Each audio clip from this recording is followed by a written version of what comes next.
नमस्कार।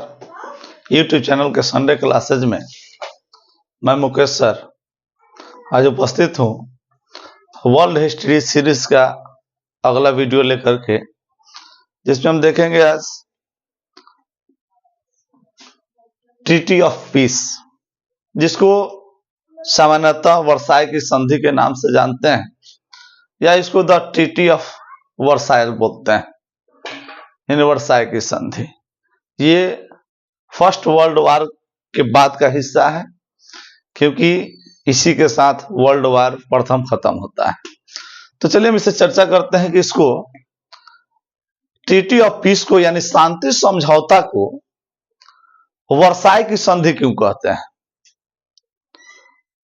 इसका सबसे प्रमुख कारण है कि यह जो ट्रीटी ऑफ पीस हुआ था यानी शांति समझौता जो हुआ था विश्व युद्ध के बाद में, इसका मुख्य उद्देश्य था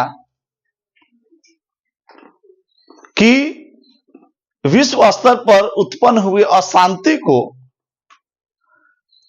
युद्धरत देश को शांति में बदलना, विश्व में एक शांति कायम करना, और इसके जो अग्रणी भूमिका निभाने वाले थे वो अमेरिका के राष्ट्रपति वुडरो विल्सन थे। यह संधि फ्रांस की राजधानी पेरिस से 10 किलोमीटर दूर वर्साई के महल में हुआ था, और यह वर्साई का महल 1789 ईस्वी तक शाही पैलेस के नाम से जाना जाता था, या इसको रॉयल पैलेस के नाम से जाना जाता था, क्योंकि यह जो वर्साई का महल है इसका निर्माण लुई 14वां ने कराया, और लुई 16वां के समय जो फ्रेंच रिवॉल्यूशन हुआ, फ्रांस की राज क्रांति हुई, उस क्रांति में यह पैलेस खाली हो गया, और इसी पैलेस में इस वर्साई के महल के अंदर एक शीश महल था जिसको पैलेस ऑफ मिरर कहा जाता है। यानी शीश पैलेस, शीश में शीशा, यानी यह शीशे का महल था, इसीलिए इसको पैलेस ऑफ मिरर कहा जाता है। यानी पेरिस का शांति समझौता यानी वर्साई का जो यह शांति समझौता हुआ था वह वर्साई के महल के अंदर शीश महल में हुआ था, इसीलिए इसको क्या कहते हैं, वर्साई की संधि कहा जाता है या शीश महल में हुआ था। अब इसमें देखेंगे हम कि प्रथम विश्व युद्ध के बाद 28 जून 1919 को सभी विजित राष्ट्र, पराजित राष्ट्र नहीं, केवल विजित राष्ट्र यानी विजित राष्ट्र वे थे जो जर्मनी, ऑस्ट्रिया, हंगरी को छोड़ करके थे, जिसमें अमेरिका, ब्रिटेन, फ्रांस, इटली, ये लोग विजित राष्ट्र में आते थे, और यह संधि पराजित राष्ट्रों पे थोपा जाना था, और पराजित राष्ट्र केवल जर्मनी को माना गया। इसलिए यह संधि जर्मनी और मित्र राष्ट्रों के बीच में हुई थी, क्योंकि जर्मनी धुरी राष्ट्र का हिस्सा था, लेकिन प्रथम विश्व युद्ध में इस धुरी राष्ट्र का ऑस्ट्रिया हंगरी तो रह गया, लेकिन इटली ने अपना दल बदल लिया था। अब देखेंगे इसमें यह कब हुआ। इसका जो स्टार्टिंग माना जाता है वह 6 मई 1919 माना जाता है। इट्स स्टार्ट ऑन 6 मई 1990। 1919 में यह प्रारंभ हुआ। 28 जून 1919 को यह मसौदा इसका तैयार हो गया, और इस मसौदे पर सिग्नेचर करने थे, लेकिन पूरे बातचीत के क्रम में इसमें जर्मनी को नहीं बुलाया गया। अर्थात जिस राष्ट्र के साथ संधि करना था उस राष्ट्र को बातचीत में शामिल ही नहीं किया गया। केवल मित्र राष्ट्रों ने अपने मनमाने तरीके से इस संधि को किया, वार्ता को किया और मसौदा तैयार कर लिया। हालांकि इसका विरोध जर्मनी के द्वारा हुआ, 60,000 शब्दों में इसका विरोध हुआ। विरोध के फलस्वरूप इसमें आंशिक संशोधन हुए, लेकिन यह आंशिक संशोधन से कोई फायदा जर्मनी को होने वाला नहीं था। और अंतिम मूल रूप से जब मसौदा तैयार हुआ और जर्मनी को अल्टीमेटम देते हुए कि 5 दिन के अंदर आपको इस पर हस्ताक्षर करना है, और मजबूरी में जर्मनी को न स्वीकार करते हुए भी स्वीकार करते हुए संधि को स्वीकार करना पड़ा और सिग्नेचर करना पड़ा। यानी वह मजबूर था, नहीं तो मित्र राष्ट्र उस पर आक्रमण कर देते। इस डर से जर्मनी को यह अपमानजनक इसलिए, हम इस पर बाद में चर्चा करेंगे, अपमानजनक संधि थी, जो एक के साथ इस तरह का बर्ताव नहीं होना चाहिए था। तो 28 जून को यह संधि हुई और अप्लाई कब हुआ? यह 10 जून 1920 को लागू हुआ। इसमें इस वर्साय की संधि में यानी सांधी समझौता में जो संधि पत्र था, इसमें 15 भाग, यानी एक तरह से यह शांति के लिए बनाया गया एक संविधान था। इसमें 440 आर्टिकल थे यानी अनुच्छेद थे। 230 पेज में तैयार किया गया इसको, और लगभग 4 महीने का समय लगा था। 32 देशों के राष्ट्राध्यक्ष ने इसमें भाग लिया और 10 जून 1920 को लागू हुआ। उसी के साथ पहले पार्ट में ही लीग ऑफ नेशन यानी राष्ट्र संघ का वर्णन मिलता है। यह राष्ट्र संघ लीग ऑफ नेशन इसलिए बनाया गया, एक आधिकारिक संस्था बनाई गई विश्व स्तर की, ताकि यह विश्व में एक शांति कायम कर सके। यह फेल्योर रहा, यह अलग की बात है। और जो भी प्रतिनिधि वर्साई की संधि में उपस्थित हुए थे, उनको यानी जो भी रिप्रेजेंटेटिव थे, जिस देश के प्रतिनिधि भाग लेने गए थे, ट्राइनन होटल में उसको रखा गया था। याद रखेंगे, ट्राइनन होटल में यानी विश्व स्तरीय सिक्योरिटी यानी सुरक्षा के बीच में सभी प्रतिनिधियों को ठहराया गया था, जिसपे हमेशा वार्तालाप होती थी मसौदा तैयार करने को लेकर के। और इस मसौदे को यानी यह जो ट्रीटी ऑफ पीस है, इसको फ्रेंच और इंग्लिश भाषा में तैयार किया गया। इस संधि में मुख्य रूप से भाग लेने वाले कौन कौन थे, तो हम देखेंगे मित्र राष्ट्र की तरफ से, इंग्लैंड के तरफ से, यानी मित्र राष्ट्रों में जो देश थे, इंग्लैंड, यूएस, फ्रेंच और इटली। तो इंग्लैंड की तरफ से लॉर्ड जॉर्ज, जो उस समय इंग्लैंड के प्रधानमंत्री थे। यूनाइटेड स्टेट्स यानी अमेरिका की तरफ से वुडरो विल्सन ने भाग लिया, और इन्हीं की सोची समझी ये रणनीति थी। फ्रेंच के तरफ से यानी फ्रांस के तरफ से जॉर्ज क्लीमेंस वहां के राष्ट्राध्यक्ष थे। इटली की तरफ से ऑरलैंडो, और जर्मनी की तरफ से वहां का जार कैसर विल्हेम। लेकिन आपको याद होगा कि कैसर विल्हेम को बातचीत में शामिल नहीं किया गया था, केवल सिग्नेचर कराया गया था। इस वर्साय की संधि में ऐसा क्या था कि जिसका विरोध हुआ या उसको अपमानजनक संधि मानी गई? तो हम इसको एक एक करके देखेंगे। तो सबसे पहले हम देखेंगे इसमें कि यह संधि जर्मनी के खिलाफ थी। यानी इस संधि में जर्मनी को एकमात्र इस विश्व युद्ध का दोषी ठहराया गया। लेकिन आपको ज्ञात होगा कि युद्ध की शुरुआत ऑस्ट्रिया से होती है। ऑस्ट्रिया के राजकुमार आर्कड्यूक फर्डिनेंड की हत्या होती है, और 28 जुलाई को उसके सर्बिया पर हमला के साथ ही युद्ध की शुरुआत होती है। नहीं, ऑस्ट्रिया शुरू करता है सर्बिया के विरुद्ध, वहां से युद्ध की शुरुआत होती है, और दोषी ठहराया जाता है केवल और केवल जर्मनी को। यह पहला गलत। दूसरा, इस संधि में क्या हुआ कि फ्रांस के 2 क्षेत्र सॉरी, जर्मनी के दो क्षेत्र अल्सेस और लॉरेंस, अल्सेस और लॉरेंस क्षेत्र इसे छीन लिए गए और छीन करके फ्रांस को दिया गया। यह एक गलत हुआ।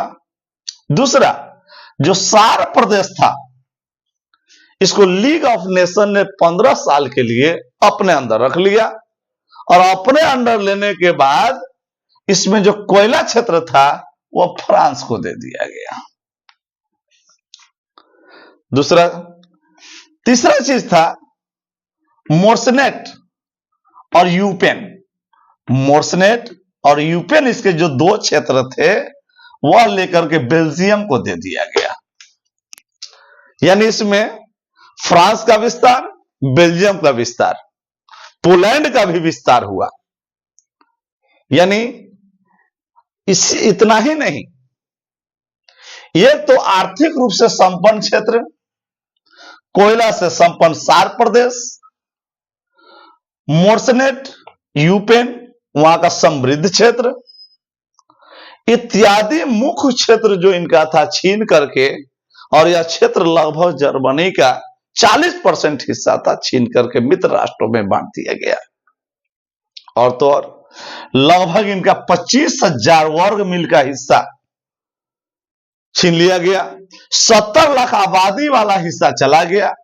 और यहां तक कि इसके जितने उपनिवेश थे, यानी उस समय जर्मनी समृद्ध देश था, जर्मन साम्राज्य के नाम से जाना जाता था, और उसके जितने उपनिवेश एशिया, अफ्रीका और अन्य टापुओं पर थे, सभी उपनिवेश छीन करके मित्र राष्ट्रों में बांट दिए गए और 6,000 पाउंड का जुर्माना लगाया गया। अब जरा सोचिए, जिस व्यक्ति की जितनी संपदा हो वह छीन ली जाए, फैक्ट्री बंद कर दी जाए, यातायात का साधन बंद कर दिया जाए, तो वह पैसे की भरपाई कहां से करेगा। यानी सब कुछ छीनने के बावजूद भी 6 अरब पाउंड का जुर्माना लगाया गया, जो जर्मनी के लिए एकदम अनुचित था। अगर यह अनुचित था तो क्या जर्मनी ने इसका बदला लिया? तो शुरू से ही एक तो मजबूरी में अपमानजनक संधि उसको झेलनी पड़ी। और अपमानजनक मैं इसलिए कह रहा हूं, मैं नहीं कह रहा हूं, हिटलर ने कहा था कि यह संधि एक अपमानजनक संधि है, मोरलेस संधि है, ट्रीटी है। ऐसा इसलिए कहा था उसने कि ऐसा कोई भी देश एक देश के साथ ऐसा नहीं कर सकता है, क्योंकि एक तो इसको बातचीत से बाहर रखा गया। दूसरा, जब इसके प्रतिनिधि सिग्नेचर करने गए थे तो इनके प्रतिनिधियों पर अंडे, सड़े हुए टमाटर, गालियां मारा गया, प्रताड़ित किया गया। और जिस देश का प्रतिनिधि फ्रांस जाता है वर्साई की संधि में, वो घोर बेइज्जती के साथ सिग्नेचर करवाता है और वहां से भेजता है। और इतना कौन सहन कर सकता है? इसीलिए इसको अपमानजनक संधि कहा गया था। और तो और किसी भी राष्ट्र के लिए इतनी, यहां तक कि चर्चिल ने कहा था कि इनकी आर्थिक शर्तें इस हद तक कलंकपूर्ण हैं तथा निर्बुद्ध हैं कि इन्होंने इसे स्पष्ट तौर पर निरर्थक करार दिया था। यानी इंग्लैंड का चर्चिल, जो मित्र राष्ट्र की तरफ था, उससे भी अच्छा नहीं लगा था। उसने कहा था इनकी आर्थिक शर्तें जो है इस हद तक कलंकपूर्ण और निर्बुद्ध है कि स्पष्ट रूप से निरर्थक बना दिया इसको। क्लेमेंस पे अत्याचार किया गया था, जर्मन प्रतिनिधियों की बेइज्जती तो की ही गई। इसके साथ 3 नए राष्ट्रों का उदय हुआ। कौन कौन? चेकोस्लोवाकिया, यूगोस्लोवाकिया और पोलैंड, यानी 3 राष्ट्रों का उदय हुआ। यानी 3 राष्ट्र स्वतंत्र बने। और संधि, यह संधि मात्र 20 वर्षों तक ही चली और यह बात मार्शल फोच ने उस समय ही कहा था कि यह संधि शांति का नहीं है, जबकि बल्कि यह 20 वर्षों के युद्ध विराम की संधि है, क्योंकि मात्र 20 साल 2 महीने और 4 दिन के अंदर ही द्वितीय विश्व युद्ध की शुरुआत हो जाती है। जर्मनी ने किस तरह से इस वर्साय की संधि को एक एक करके तोड़ना शुरू किया, अब हम जरा देखते हैं। सबसे पहले हम देखेंगे कि जिन 32 देशों के द्वारा यह संधि बनाया गया, अगर संधि में सब कुछ सही होता तो इसका विरोध नहीं होता और संधि के शर्तें का उल्लंघन नहीं होता। सबसे पहले 1926 में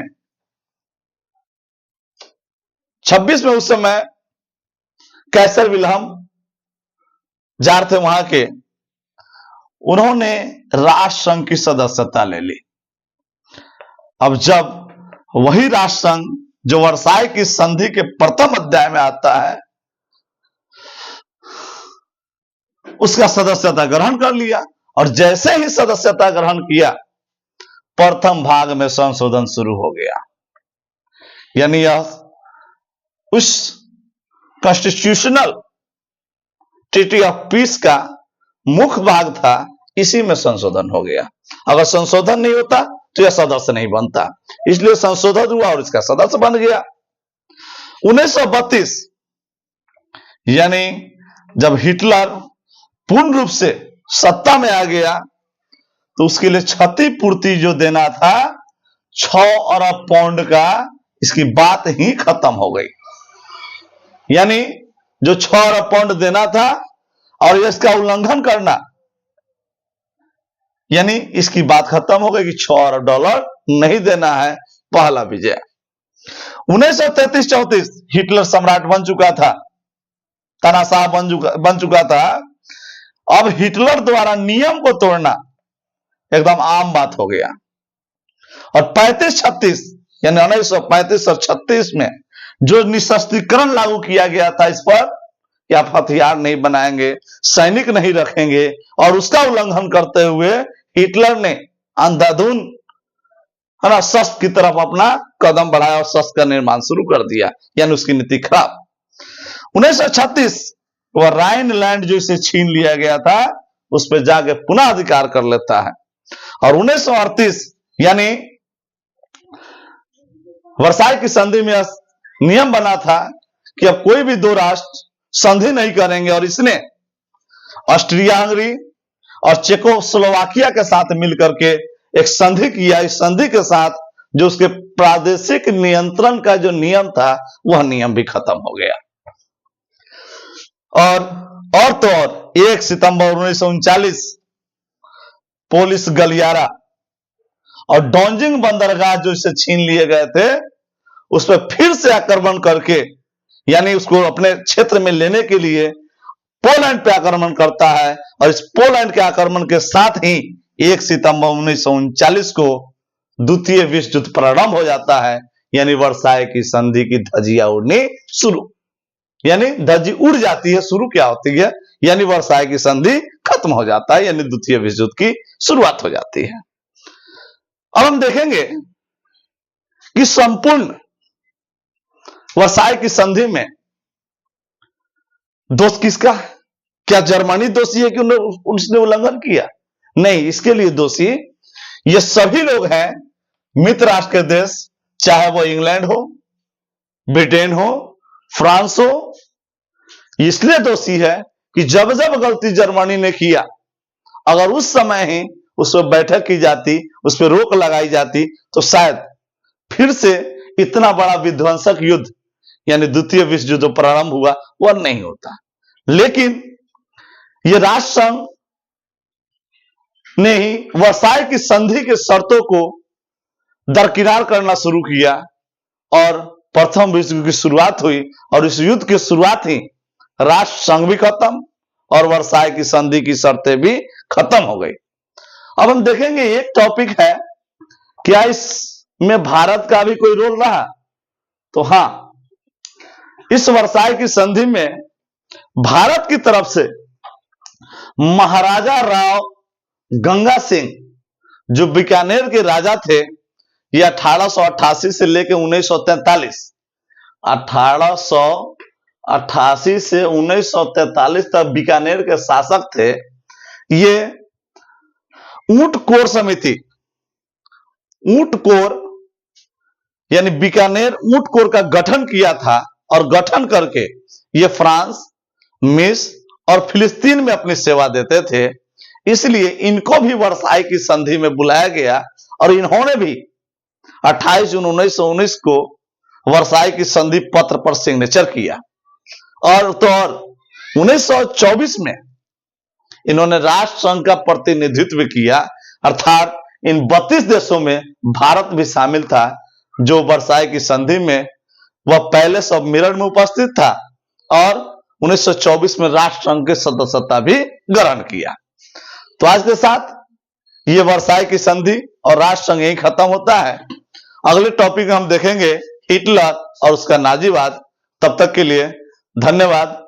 अगर यह वीडियो अच्छा लगता है तो चैनल को लाइक करें, सब्सक्राइब करें और शेयर करना ना भूलें।